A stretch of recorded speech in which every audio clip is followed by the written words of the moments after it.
Freckle Juice, Chapter 2. That night, Andrew had trouble sleeping. He kept thinking about Freckle Juice. Maybe the reason no one in his family had freckles was because no one knew the secret recipe. If they never even heard of Freckle Juice, then how could they have freckles? It figured. Andrew didn't like the idea of paying Sharon for anything, and 50 cents was a lot of money. It was 5 whole weeks of allowance. But he decided that if Sharon's recipe didn't work, he'd ask for his money back. It was easy. The next morning, Andrew turned the combination of his safe bank to just the right numbers. 4 on top and 0 on the bottom. He took out 5 dimes. He wrapped them in tissue and stuffed the whole thing in his pocket. Let's see if I can get rid of that shadow for you there, Shay. He didn't have time to wash his ears or neck or anything. He wanted to see Sharon before the last bell rang. "Bye, Mom," Andrew called. "Andrew Marcus, wait a minute." His mother hurried over to him. She almost tripped over her long bathrobe. The curlers in her hair scratched Andrew's face as she checked his ears and neck. "Please, Mom, can't we skip it just this once?" Andrew begged. Mrs. Marcus stepped away from Andrew. She pointed a finger at him. "Okay," she said, "I'll let you go this time, but tomorrow I'm looking again. And Andrew, zip up your pants." Oh my goodness. Andrew looked down. Zippers were a pain. "This afternoon, when you come home, I'll be next door. Mrs. Burrows invited me over to play cards. You come get the key from me, okay?" "Sure, Mom. Okay." Andrew raced to school. He could hardly wait to see the secret recipe. First, he'd look at it, and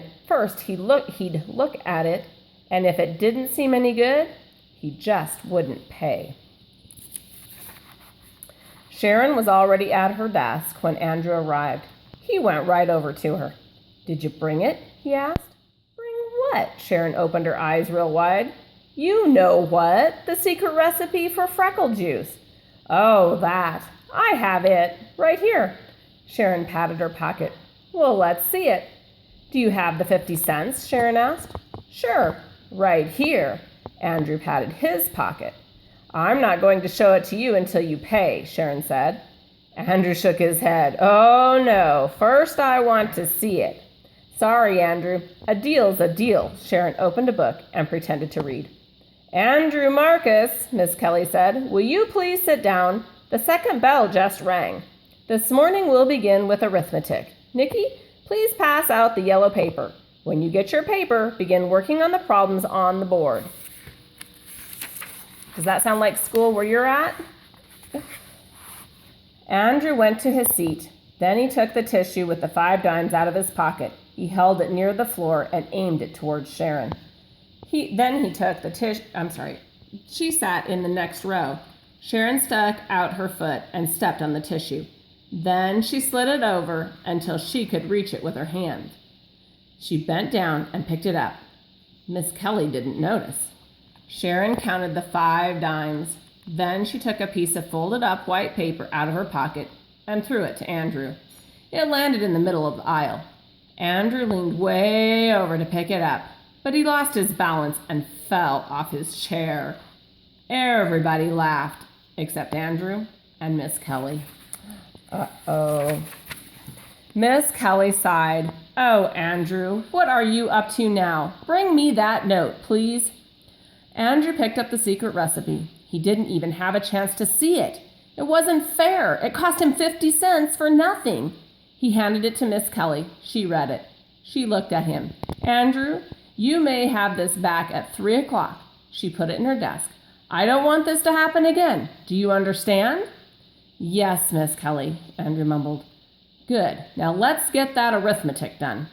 Miss Kelly wasn't bad, Andrew decided. She could have ripped up the recipe, or sent him to the principal's office, or even made him stand outside in the hall by himself. Andrew could hardly wait for 3 o'clock to come. He didn't bother counting Nicky Lane's freckles. Soon he'd have his own. When the second bell finally rang and the class marched down the hall, Andrew went up to Miss Kelly. She held the piece of white paper and waved it at him. "Here's your note, Andrew. I have the feeling it's important to you." But from now on, you must pay attention in class." Andrew took the recipe from Miss Kelly. "After tomorrow, I won't have any trouble paying attention," he promised. "Just you wait, Miss Kelly. I won't have any trouble at all."